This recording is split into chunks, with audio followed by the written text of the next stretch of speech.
안녕하세요. 훈민정음을 활용한 영어 발음 표기의 고재윤입니다.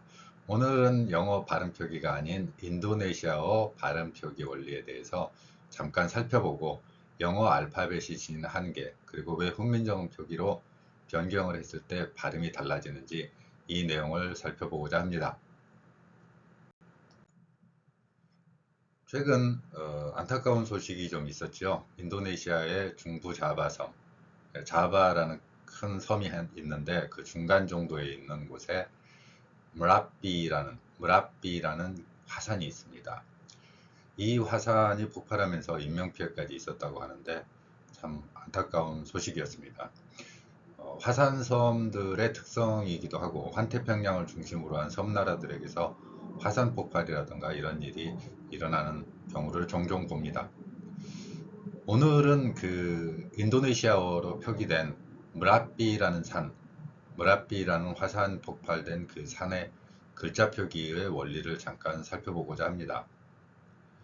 인도네시아어는 아시다시피 1900년대 초에 고대의 그러니까 고유의 문자 체계 대신에 알파벳으로 변경했습니다.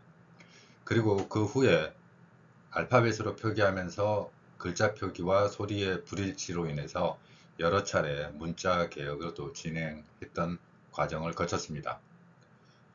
알렉산더 대왕의 동방 원정 이래로 알파벳으로 불리는 이 글자 혹은 로마자로도 불리는 이 글자가 1900년대 초까지 이어져서 물론 오늘날에도 몇몇 나라들 예를 들어서 아제르바이잔이라든가 이런 데에서도 알파벳으로의 글자 표기 변환을 시도하고 있었고 또 다른 여러 나라들 역시 알파벳을 통해서 글자를 변경하는 과정을 거치고 있습니다. 네, 알파벳의 위대한 힘이지요. 세계에서 정말로 이렇게 전 세계적으로 알파벳이라는 문자가 퍼져나가는 과정을 거치고 있다는 게 정말 그 젊은 알렉산더 대왕이 대단한 일을 해낸 거죠. 자, 어찌됐건 그런 이 알파벳의 표기 원리는 일정한 한계를 가지고 있습니다. 특히 동양권 언어를 표기하는 데 있어서는 그 한계가 명확히 드러나는 경우가 대표적인 지금 이 발음에서도 드러납니다. 인도네시아 현지에서의 사용되는 그 MERAPI로 표기된 무라비라는 산은 인도네시아 현지인의 발음에서는 무라비 혹은 머라비에 가까운 발음입니다. 그러면 인도네시아어로 표기된, 즉 바하사 인도네시아어로 표기된 알파벳은 어떤 원리를 가지고 있기 때문에 저 글자를 보면 메라피 아니야? 라고 생각할 수 있는데 어떤 글자를 저렇게 표기했는지 한번 살펴보고자 합니다. 현지어 발음으로 하면은 무라비에 가까운 발음입니다. 그러면 이 무라비라는 소리를 들었을 때 저는 훈민정음 표기로 인해서 무라비라고 썼습니다. 이 무라비라고 표기를 했고요. 이 내용들이 지금 여기에 표현이 되어 있습니다. 자, 만약에 여러분들이 지금 훈민정음 표기 원리로 무라비라고 표기된 이 소리를 내 귀에 듣기에 무라비다 라고 들리는 이 소리를 알파벳으로 표기한다면 어떻게 되겠습니까? 여기에서 문제점이 생기지요. 가장 큰 문제가 발음입니다. 영어에서는 을을 만약에 어떤 기호로, 글자 기호로 나타내 보라 그러면 여러분들은 어떻게 해야 할 것입니까? 우리말 이름을 영어로 표기할 때 어려운 이유 중에 하나입니다. 우리말 이름에 의가 들어갔거나 아니면 의 이런 발음 들어갔을 때 영어로 어떻게 하겠느냐는 거예요.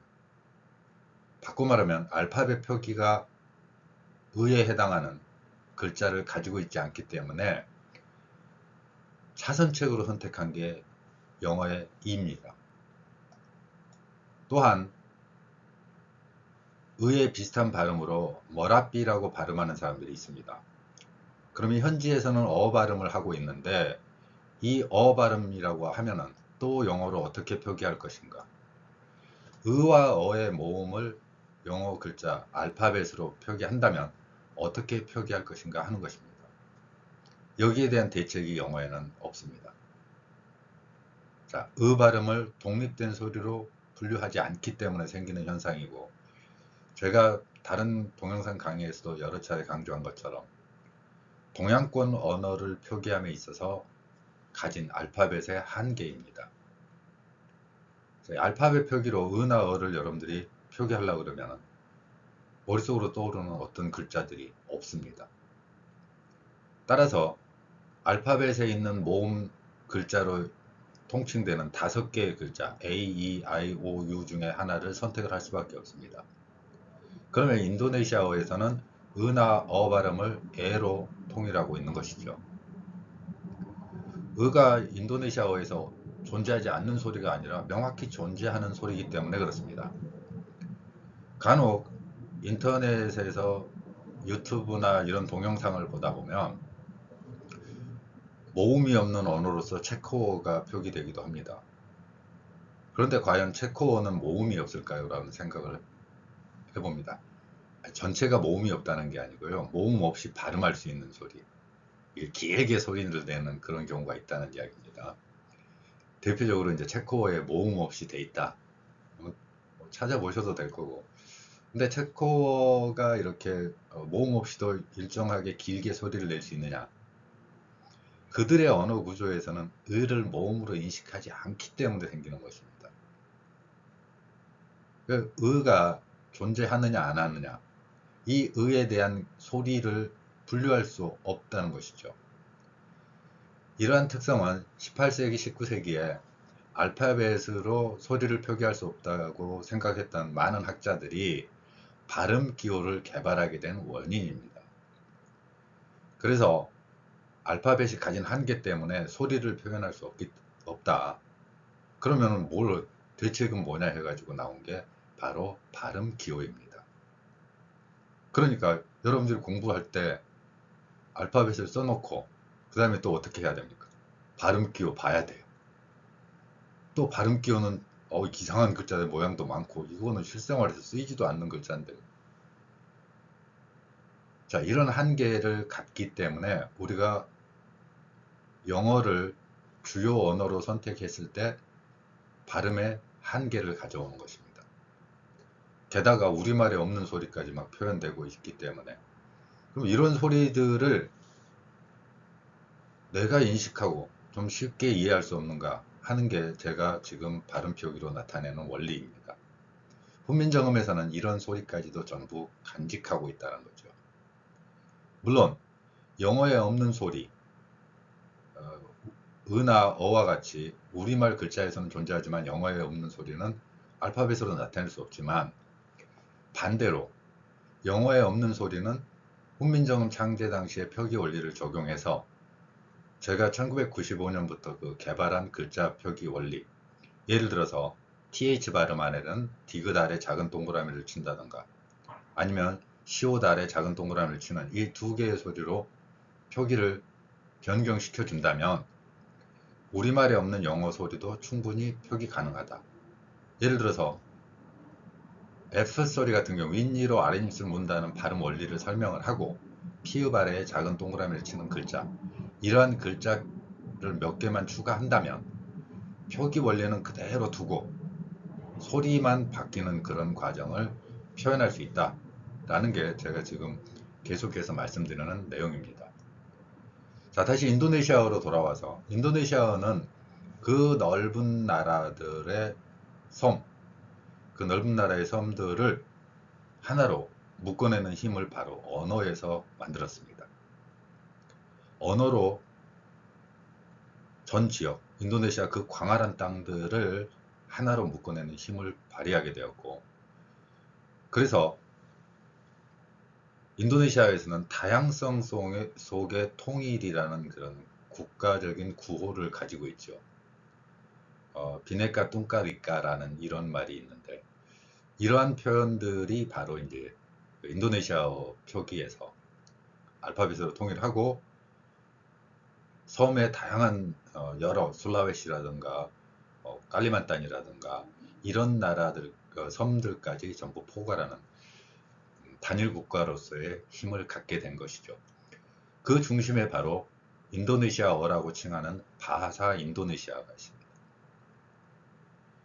자, 그러면 글자 표기나 문자 표기의 힘, 그 중에 단합된 나라를 이루어내는 그 과정에 중요한 역할을 했다고 볼 수 있는 것이죠. 같은 언어를 쓰고 그리고 통일된 문자 표기로 그들의 민족을 전부 아우를 수 있었던 것이죠. 그래서 인도네시아가 강한 저력을 가지고 있는 나라가 된 이유이기도 하겠죠.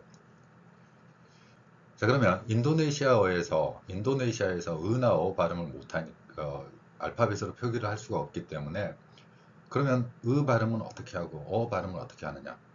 그래서 선택된 게 E라는 영어의 알파벳입니다.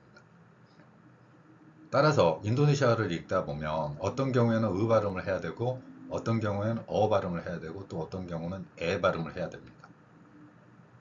자, 저렇게 써놓고 나서 인도네시아어를 발음을 할 때 그러면은 미국 사람들은 또 어떻게 발음하느냐. 만약에 저 CNN이나 이런 데에서 뉴스 나올 때 보면은 조금 메라피라고 또 발음합니다. 자기들의 글자 표기 원리를 또 적용하지요. 그래서 인도네시아라는 그 독창적이고 독립된 나라의 글자가 발음이 또 다르게 되는 현상이 발생하는 것입니다. 그러면 만약에 인도네시아어를 써놓고 나서 발음 표기를 지금 훈민정음 방식의 이런 글자 표기를 하면 어떻겠느냐. 그게 바로 제가 2006년도에 새한글이라는 책에서 주장했고, 그 책을 각국 대사관이나 선교사님들에게 보냈던 이유이기도 합니다. 자, 여기 이제 만약에 문자가 없는 나라들을 만나게 되면 그 소리를 정확하게 어떻게 기록해주고 또 의사소통에서 어떻게 활용할 것인지 하는 내용이죠. 인도네시아어 발음에서 이제 발음을 표기할 수 없기 때문에 알파벳으로는 표기가 안 되기 때문에 이제 E를 사용해서 소리하고 글자가 또 다르게 되는 상황을 발생시킨 거죠. 또한 P 발음이 영어에서는 P로 되겠지만 인도네시아에서는 쌍비읍 발음, 우리말의 쌍비읍입니다. 물론 우리말에서는 비읍이나 피읍이나 쌍비읍이 명확히 구별되는 소리로 인식되지만 영어의 경우에는 P와 쌍비읍으로 소리 나더라도 어차피 같은 의미를 갖습니다.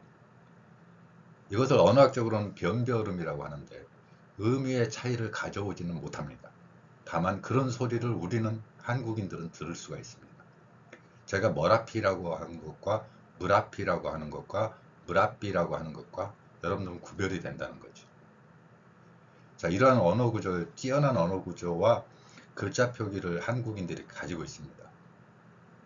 그럼에도 우리의 글자 표기가 알파벳에 비해서 조금은 낮춰보는 그런 경향을 보이는 것도 사실이죠. 글자 표기만 놓고 본다면 정말로 세종대왕이 표기한 그 글자 표기의 원리는 과학적이고 언어학적으로 훌륭하다는 것을 우리는 경험을 통해서 이해할 수 있습니다. 지금 만약에 MERAPI라고 적어놓고 전 세계인들이 어떤 발음을 하느냐 하면 메라피 발음을 많이 할 겁니다. 그렇지만 실제 발음은 무라삐라는 거죠. 그럼 무라삐 발음에 가까운 표기를 할 수 있는 문자는 전 세계에서 과연 어디에 존재하는 것일까 하는 거죠. 자, 정확한 소리를 표현해내는 원리, 그 중심에 지금 우리가 다소 가볍게 보는, 어떤 면에서는 뭐 문자 표기와 언어가 무슨 큰 연관성이 있겠느냐 혹은 어떤 힘을 발휘하느냐 하는 거에 대한 약간의 좀 낮춰보는 그런 성향도 존재했던 것도 사실이기 때문에 좀 안타까운 부분도 있죠. 글자 표기만을 놓고 소리의 표현만을 놓고 본다면 훈민정음 표기가 가진 정말 탁월한 소리 표현의 원리를 적용할 수 있는 것입니다. 따라서 제가 이 방송이나 이런 곳에서 지금 많이 이야기하는 것은 훈민정음 표기 원리, 그 원리를 적용시켜서 소리를 누군지도 모르는 언어학자들이 만든 발음기호 따라하면서 힘들어할 게 아니라 발음 기호까지 또 표기해야 되고 글자가 달라지고 이런 상황을 극복하는 방법으로, 그리고 여러분들이 실제로 제가 표현한 글자 표기를 보면서 여러분 스스로 발음이 달라지는 걸 경험하시라고 제가 이 강의를 하고 있습니다. 자, 그러면 저와 같은 생각을 저만 했느냐? 그런 게 아닙니다. 유명한 극작가이자 노벨상 수상 작가인 버나드 쇼라는 작가가 있습니다. 그 사람이 만든 글자가 바로 이제 요 GHOTI라는 글자죠. 이 GHOTI라는 글자를 이제 버나드 쇼답죠. 약간 비아냥대면서 깐족대면서 이렇게 작품에도 그렇지만 뭔가 이렇게 냉소적이면서, 자, 그 사람이 했던 이야기를 잠깐 살펴봅시다. 그 사람이 GHOTI라고 써놓고 야 이거 어떻게 읽어? CC라고 읽는 거야. 어디서 또 찾아와가지고 참 대단한 거죠. 아니 이게 왜 CC야? 아무리 봐도 뭐 고티 같구만. 그 버나드 쇼가 이제 일로 와봐 들어 설명해 줄게. 자 봐, enough, 여기 GH 어떻게 읽어? F로 읽잖아. 자, WOMEN, 이거 O 어떻게 읽어? 위민, I로 읽잖아. E. 그리고 션 들어간다는 아무거나 생각해봐. attention, 그러면 attention, 여기 봐봐, TI, 쉬 발음 나네. 그러면 발음으로만 따져봐. F, I, SH. 그래서 GHOTI는 CC야. 버나드 쇼다운 주장이었죠. 이러한 그 글자와 소리의 달라짐, 이 현상은 영어에서 정말로 많은 글자 표기에서 나타나고 있죠. 알파벳에 가진 한계 표기이지만 그래도 워낙 널리 사용되니까 그러려니 하고 사는 거죠. 자, 그래서 영어의 이 발음들을 나타낼 수 없기 때문에 발음 기호가 필요한 이유이기도 하죠. 아니 세상에 글자 써놓고 이거 발음 기호로 다시 표현해야 된다는 이 원리가 글자대로 읽으면 되는 거 아니겠습니까? 여러분들 주장은 그거죠. 그거 힘이 바로 훈민정음 표기에 있는 것입니다. 그리고 영어 발음 같은 경우에도 그게 완벽하다면은 해봐 이런 거잖아요. 그래서 저는 해보고 있잖아요. 제가 지금 그 동영상으로 단어 암기, 1시간의 단어 암기하기 하면서 거기에 영어에 있는 모든 단어들 지금 다 표현해내고 있는 걸 보실 것입니다. 따라서 훈민정음 표기뿐만 아니라 알파벳이라는 어떤 거대한 힘이 있죠. 그 힘에 의해서 표기되는 글자 표현도 있지만 우리가 가진 글자 표기, 간혹 가다가 우리말을 사랑하자고 하면서 우리 글자 사랑은 아닌가? 말과 글이 물론 뗄 수 없는 관계이긴 하지만 가만히 생각을 해보면 말을 사랑하는 것과 우리 글자 표기를 사랑하고 일제강점기에 의해서 훼손된 글자 표기나 원리를 극복하는 것이 더 정말로 우리의 전통과 우리가 가진 훌륭한 문화유산을 지켜나가는 방법이 아닐까. 과연 우리는 우리 말을 소중하게 생각하는 것이 맞는가? 아니면 우리 글자 표기를 가꾸고 소중하게 여기는 것이 맞는가? 한번 고민해 볼 필요는 있다고 생각을 합니다. 자, 오늘은 영어 발음이 아니라 영어 알파벳에 사용되는 글자 표기로 문자 개혁을 이뤘고 현재도 사용되고 있는 인도네시아어 표기법을 무라삐라는 화산 발음을 가지고 살펴보았습니다. 감사합니다.